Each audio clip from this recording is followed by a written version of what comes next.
કેન્દ્રીય મંત્રી વી સોમન્નાના પુત્ર સામે કેસ. બેંગલુરુના કપલે છેતરપિંડી, બ્લેકમેલ અને ધાકધમકીનો આરોપ લગાવ્યો. કેન્દ્રીય મંત્રી વી સોમન્નાના પુત્ર અરુણ પર બેંગલુરુના એક દંપતીએ નાણાકીય છેતરપિંડી અને ધાકધમકીનો આરોપ લગાવ્યો છે.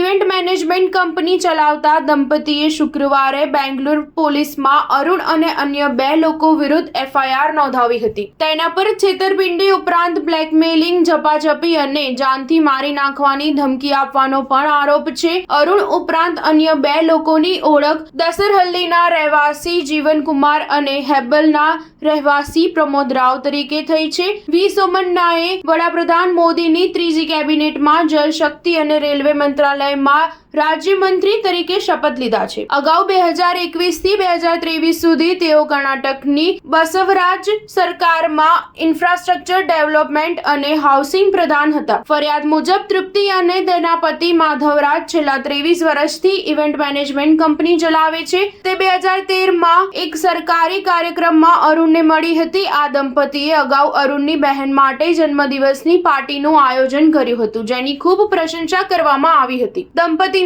કામથી ખુશ થઈને અરુણે માધવરાજને તેમની સાથે ભાગીદારી કરવા કહ્યું. ત્યારે અરુણે કહ્યું હતું કે તે કર્ણાટક સરકારમાં તેના પિતાના પ્રભાવશાળી હોદ્દા દ્વારા પોતાનો બિઝનેસ વધારી શકે છે. પરંતુ 2019માં કોરોના મહામારીને કારણે કંપનીને નુકસાન થયું હતું. દંપતીએ કહ્યું કે અરુણે કંપની પર નિયંત્રણ મેળવી લીધું અને તેમની સાથે નફો વહેંચવાનું બંધ કરી દીધું. બાદમાં અરુણે દંપતીને શેરધારકોના પદ પરથી રાજીનામું આપવા અને વળતર તરીકે ₹1.2 કરોડ ચૂકવવાની માંગ કરી. જ્યારે દંપતીએ ના પાડી તો અરુણે ઓફિસ સ્ટાફની સામે તેમની સાથે દુર્વ્યવહાર કર્યો અને માધવરાજને બેલ્ટ અને દીવા વડે માર માર્યો. પોલીસે આ મામલે ફરિયાદ નોંધી છે. સ્ટાર ન્યૂઝ 7 હંમેશા સચ્ચાઈની સાથે.